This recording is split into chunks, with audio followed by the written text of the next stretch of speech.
Hello साथियों, नमस्कार। हम लोग चर्चा कर रहे हैं भारत का इतिहास, जिसमें हमारा टॉपिक चल रहा है गुप्त काल। तो आज का हमारा टॉपिक होगा गुप्त काल में गुप्त साम्राज्य के अंतर्गत प्रशासन, एडमिनिस्ट्रेशन अंडर गुप्ता डायनेस्टी की आज हम लोग बात करेंगे। तो चलिए स्टार्ट करते हैं अपना टॉपिक। तो देखिए, गुप्त कालीन शासकों ने एक विशाल साम्राज्य का निर्माण किया था, जैसा कि आप लोग जानते ही हैं। पाटलिपुत्र इस विशाल साम्राज्य की राजधानी हुआ करती थी। गुप्त शासकों ने उन क्षेत्रों के प्रशासन में कोई हस्तक्षेप नहीं किया जहां के शासकों ने उनकी सामंती आधिपत्य को स्वीकार कर लिया। मतलब वे राजा जो गुप्तों के सामंत बनने को स्वीकार कर लिए, तो वहां पे गुप्त शासकों ने कोई हस्तक्षेप नहीं किया था प्रशासनिक मामलों में। ठीक है, किंतु इसका तात्पर्य यह नहीं कि गुप्त राजा केवल अपने सामंतों के माध्यम से ही शासन करते थे। उनकी एक सुव्यवस्थित प्रशासनिक व्यवस्था हमें देखने को मिल जाती है, जो उन क्षेत्रों में लागू होती है जिन क्षेत्र पे गुप्त शासकों का सीधा सीधा नियंत्रण हुआ करता था। ठीक है, तो अगर हम शासन के अंगों की बात करें तो गुप्त साम्राज्य में अगर हम बात करें एडमिनिस्ट्रेटिव सिस्टम का पूरा ऑर्डर कैसा हुआ करता था, तो पहले स्थान पे आता था राजा, किंग आता था। तो बात करते हैं राजा के बारे में साथियों। तो देखिए, राजा ही प्रशासन का मुख्य आधार था। समुद्रगुप्त, चंद्रगुप्त द्वितीय, कुमारगुप्त, स्कंदगुप्त इत्यादि ने महाराजाधिराज, परम भट्टारक जैसी उपाधियां धारण की और अश्वमेध यज्ञ के द्वारा अन्य छोटे शासकों पर अपनी श्रेष्ठता भी स्थापित की। यद्यपि राजा जो सर्वोच्च शक्ति निहित हुआ करती थी, मतलब राजा ही सर्वे सर्वा हुआ करता था, फिर भी उससे यह अपेक्षा की जाती थी कि राजा जो है धर्म के अनुरूप ही कार्य करे। उसके कुछ निश्चित कर्तव्य भी थे। मतलब जो राजा था वो धर्म के कंट्रोल में हुआ करता था। गुप्त काल की बात कर रहे हैं साथियों। तो गुप्त काल में जो राजा है वो धर्म के अनुरूप ही व्यवहार करता था और धर्म के अकॉर्डिंग ही रूल किया करता था। और नेक्स्ट अगर हम बात करते हैं, और राजा का यह कर्तव्य था कि वह युद्ध और शांति के समय राज्य की नीति सुनिश्चित करे। मतलब युद्ध के समय राज्य की नीति क्या होगी और शांति के समय राज्य की नीति क्या होगी, ये राजा का परम कर्तव्य हुआ करता था। राजा ही निर्धारित करता था कि किस टाइम में कौन सी पॉलिसी अप्लाई होगी। ये सारी चीजें राजा ही डिसाइड किया करता था। लेकिन एक बात याद रखना है, राजा जो भी डिसाइड करता था वो धर्म के अकॉर्डिंग ही डिसाइड किया करता था। नेक्स्ट अगर हम बात करते हैं, तो किसी भी आक्रमण से जनता की सुरक्षा करना राजा का मुख्य कर्तव्य हुआ करता था। और राजा जो होता था वो विद्वानों और धार्मिक लोगों को आश्रय भी देता था। सर्वोच्च न्यायाधीश होने के कारण राजा जो है वो न्याय प्रशासन की देखभाल धार्मिक नियमों और विद्यमान रीतियों के अनुरूप ही करता था। मतलब जो धार्मिक नियम थे और साथ ही साथ जो रीतियां प्रचलित थी, उसी के अकॉर्डिंग ही राजा निर्णय दिया करता था। भले ही राजा सर्वोच्च न्यायाधीश होता था, मतलब राजा ही सर्वे सर्वा हुआ करता था, जो भी डिसीजन सुनाना होता था। लेकिन राजा जो था वो धर्म और प्रचलित जो रीतियां थी उसी के अनुरूप ही डिसीजन देता था। मतलब वो उससे परे जाके डिसीजन नहीं देता था। खास बात यह है। ठीक है, और नेक्स्ट एक चीज और आपको याद रखना है साथियों कि केंद्रीय प्रांत अधिकारियों की नियुक्ति करना भी राजा का ही कर्तव्य माना जाता था। और शासन संचालन में रानी का भी महत्व होता था, जो अपने पति पति मतलब राजा के साथ मिलकर कभी कभी शासन चलाती थी।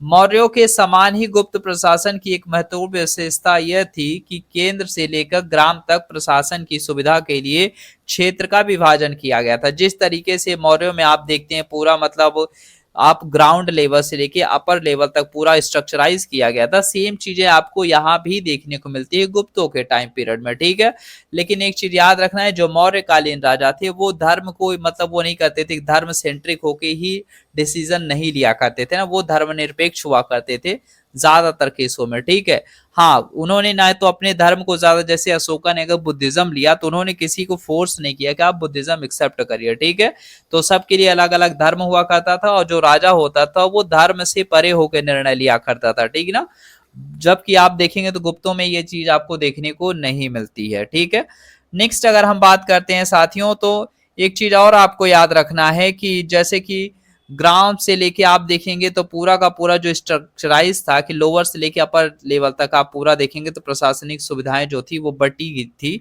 गुप्तों के काल में भी, और सेम यही चीज आप मौर्यों के काल में देखते हैं।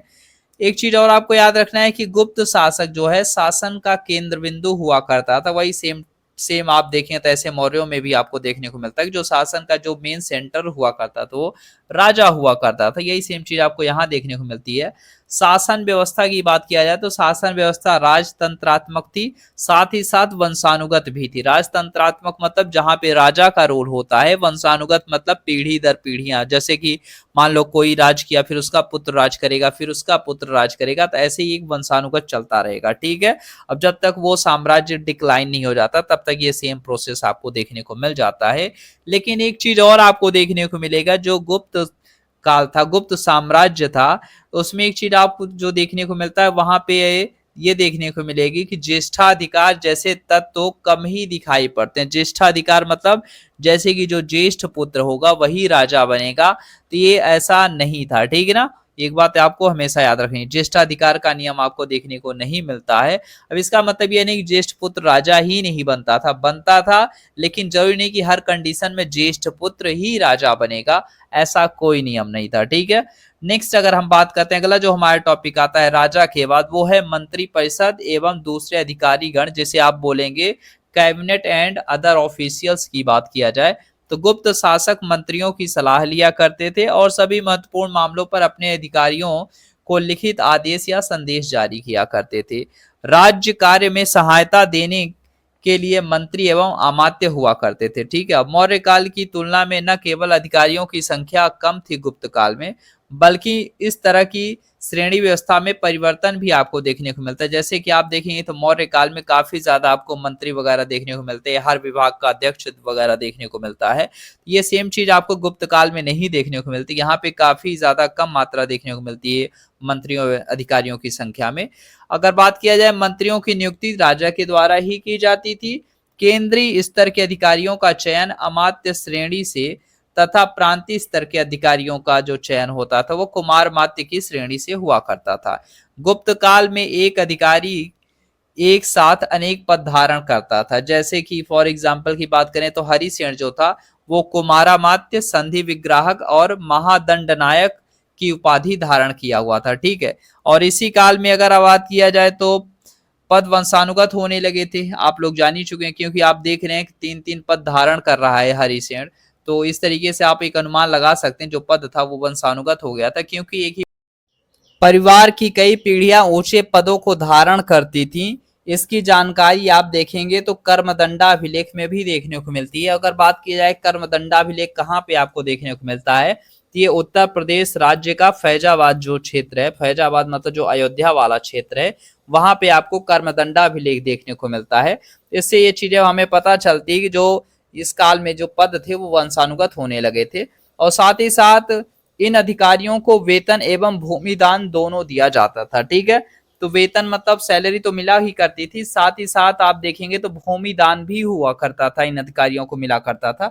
भूमिदान मतलब लैंड ग्रांट बोलते हैं। तो इसमें क्या होता है, जो दूर दराज के क्षेत्र होते थे तो उन अधिकारियों को सौंप दिए जाते थे। उस क्षेत्र पे वो लोग क्या करते थे, जो भी कृषि रिलेटेड काम हो गया, बाकी अदर एक्टिविटीज वो लोग किया करते थे, और जो उससे भी कुछ उपज होता था, जो भी चीज होता था, वो राज्य को लाके दिया करते थे। ठीक है, इस तरीके का आपको पूरा का पूरा सिस्टम देखने को मिल जाता है।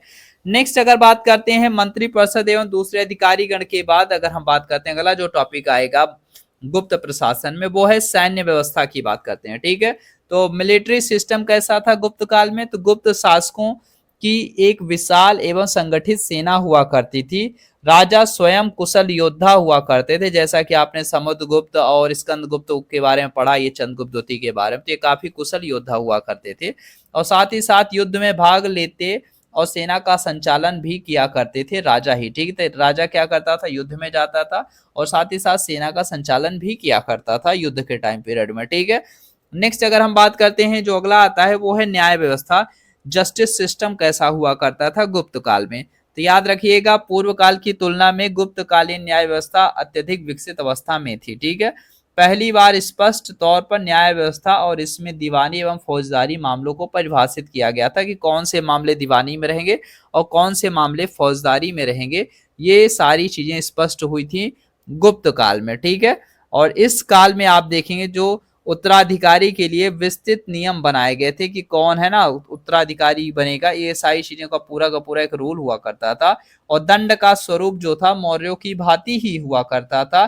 हालांकि फाहियान ने अपेक्षाकृत नरम दंडात्मक व्यवस्था की ओर संकेत किया, मतलब जो दंड की व्यवस्था थी वो ज्यादा मतलब हार्ड रिजिड नहीं थी, ठीक है ना, मतलब एक नॉर्मल रखी गई थी, इस तरीके का आपको देखने को मिलता है। ये किसके अकॉर्डिंग, फाहियान के अकॉर्डिंग की बात किया जा रहा है, ठीक है। और शिल्प एवं व्यापारियों पर उनके अपने श्रेणियों के नियम लागू हुआ करते थे, मतलब जो शिल्प हो गया, व्यापारी तबके हो गए, शिल्पी और व्यापारी, इन पे क्या होते थे, इन पे राजा या राज्य के नियम नहीं लागू हुआ करते थे, ये लागू हुआ करते थे जो श्रेणियां और व्यापारियां हुआ करती उन्हीं के नियम लागू किए जाते थे इन श्रेणियों एवं व्यापारियों पर, ठीक है। जबकि आप मौर्य काल में देखते हैं तो जो शिल्पी और व्यापारी होते थे उन पे मौर्य काल में जो राजकीय नियम होते थे वो लागू हुआ करते थे, लेकिन गुप्तों के काल में आप देखेंगे तो शिल्पी और व्यापारियों मतलब इनके जो बनाए गए नियम है ये इन्हीं खुद पे ही लागू हुआ करते थे, राजकीय नियम नहीं लागू हुआ करते थे। इससे ये पता चलता है जो शिल्पी हो गई या व्यापारी की जो श्रेणियां हो गई तो वो सही स्थिति में आ गई थी, मतलब वो अपने डिसीजन ले सकती थी क्या करना है क्या नहीं करना है, मतलब राज्य के द्वारा बाध्य नहीं की जाती थी। और इससे क्या होगा, जो व्यापार होगा वो काफी ज्यादा फलीभूत होगा, क्योंकि राज्य का जो फाउंडेशन नियम है वो नहीं लगेगा, ठीक है। इस तरीके आप इसे समझ सकते हैं। और नेक्स्ट अगर बात किया जाए तो जो गुप्त प्रशासन गुप्तचर प्रणाली के महत्व की भी सीमित आपको जानकारी देखने को मिल जाती है। तो जैसा कि आप मौर्य काल में भी देखते हैं वहां पे भी आपको गुप्तचर है ना, स्पाई सिस्टम देखने को मिलता है, यही सेम चीज आपको यहाँ पे भी देखने को मिल रहा है साथियों। और बात करते हैं रेवेन्यू सिस्टम की, राजस्व प्रशासन की, तो देखिए राजस्व प्रशासन राज्य की आमदनी का मुख्य साधन हुआ करता था, क्योंकि उस टाइम पीरियड में अगर आप देखें प्राचीन भारत के इतिहास में तो ज्यादातर क्या होता था, भू राजस्व जो है वो सबसे ज्यादा आमदनी का मुख्य कारण होता था। कोई भी राज्य अगर ज्यादा आमदनी करता था तो भू राजस्व के ही माध्यम से करता था। और इस काल में भूमि संबंधी करों की संख्या में वृद्धि आपको देखने को मिल जाती है और वाणिज्यिक करों की संख्या में गिरावट आई। अब इसका रीजन क्यों, क्योंकि जो श्रेणियां हो गई और शिल्पियां हो गई उनके अपने नियम हो गए थे, ठीक है। और नेक्स्ट बात करते हैं भाग कर के अलावा भोग खान उदंग्र आदि थे जो व्यापारियों एवं शिल्पियों आदि से लिया जाता था। और कर की दर की बात किया जाए साथियों तो यह दर 1/4 से लेके 1/6 के बीच आपको देखने को मिल जाती है। वहीं बात करते हैं जो किसान लोग हुआ करते थे वो अपना कर कैसे चुकाते थे, तो वो हिरण्य, हिरण्य मतलब होता था नगद देके, और साथ ही साथ मेय की बात करें तो मेय मतलब होता था अन्न भी देके वो लोग कर चुका सकते थे, या तो वो नगद दे दें, नगद मतलब जो पैसा उस टाइम पीरियड में चला करता था, या फिर अन्न के माध्यम से भी वो कर चुका सकते थे, जैसे अन्न ले जाके दे दिए उतनी राशि का, जैसे मान लीजिए किसी के ऊपर टैक्स लग रहा है 100 रुपए का, अगर वो 100 रुपए का अन्न जाके वहां पे सबमिट कर देता था तो इन दोनों को बराबर माना जाता था, ठीक है। नेक्स्ट अगर बात किया जाए तो भूमि टैक्स से जुड़े जो अधिकारी थे वो निम्नलिखित थे साथियों। अगर अधिकारियों की बात किया जाए तो एक जो हुआ करता था उसे बोलते हैं पुस्तपाल, जो लेखा जोखा करने वाला अधिकारी होता था। एक होता था ध्रुवाधिकरण जो भूमि कर संग्रह अधिकारी होता था। फिर एक आपको देखने को मिलता है महा अक्षपटलिक एवं कर्णिक जो आय व्यय लेखा जोखा अधिकारी हुआ करता था, ठीक है। और एक आता था सौल्किक जो सीमा शुल्क या फिर भूकर अधिकारी हुआ करता था। और एक अधिकारी आपको और देखने को मिलता है जिसे न्यायाधिकरण बोलते हैं, भूमि संबंधी विवादों का निपटारा करने वाला जो अधिकारी होता था वो न्यायाधिकरण कहलाता था, ठीक है, इतना याद रखना है। और सौल्किक आपने जान ही लिया, सौल्किक मतलब होता है सीमा शुल्क या भूकर वाला अधिकारी, ठीक है। तो उम्मीद करते हैं ये वीडियो पसंद आई होगी साथियों, मिलते हैं अपने नेक्स्ट वीडियो में, तब तक के लिए आप सभी को नमस्कार साथियों।